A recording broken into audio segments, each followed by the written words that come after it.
Good morning. Welcome again to Morning Devotions, and thank you again so much for our time together. The Apostle Paul gave his life to one great battle.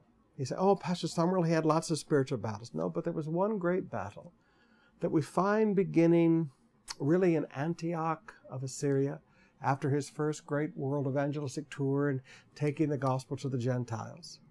It was the battle that Acts chapter 15 in the first council of the church was all about. It's a battle that Paul faced constantly. Every time he'd open churches and leave, these guys would come in behind him called the Judaizers. It was a battle for the truth of salvation by grace. Now listen to what Paul says in the church of Colossae, beginning in verse 5. The faith and love that spring from the hope that is stored up for you in heaven, and that you already have heard about in the word of truth, the gospel that has come to you. All over the world, this gospel is bearing fruit and growing. You don't have to make the gospel bear fruit. You don't need tactics and techniques and marketing and manipulation and image consciousness. You don't need any of that. You don't need to command all of the people to dress in a certain way and have the movie stars. You don't need all of that. The gospel will grow and bear fruit.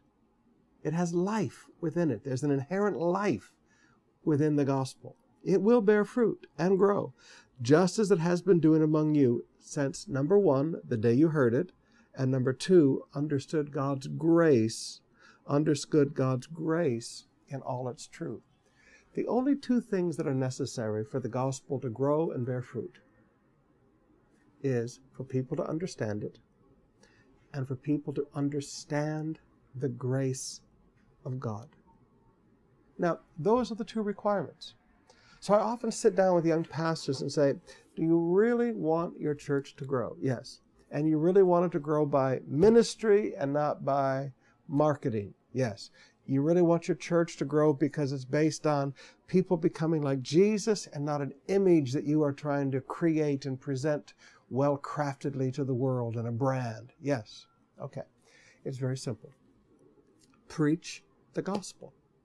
Don't just preach your little self-help things and your little how to live a better life things and your little how to enjoy life more things. Preach the gospel. Preach the gospel. And as the people understand the gospel, and as the people understand the doctrines of grace, that we are saved by grace. Now, if you preach that Jesus died on the cross for your sins, but that's really not enough. You know, you have to be discipled by us. You have to do this. You have to give this. You have to pay that. If you start adding things, then you're not preaching grace. We are saved by grace. Now, yes, I understand grace teaches us to say no to sin, and there's a holy life that we live afterwards, but we are saved by grace.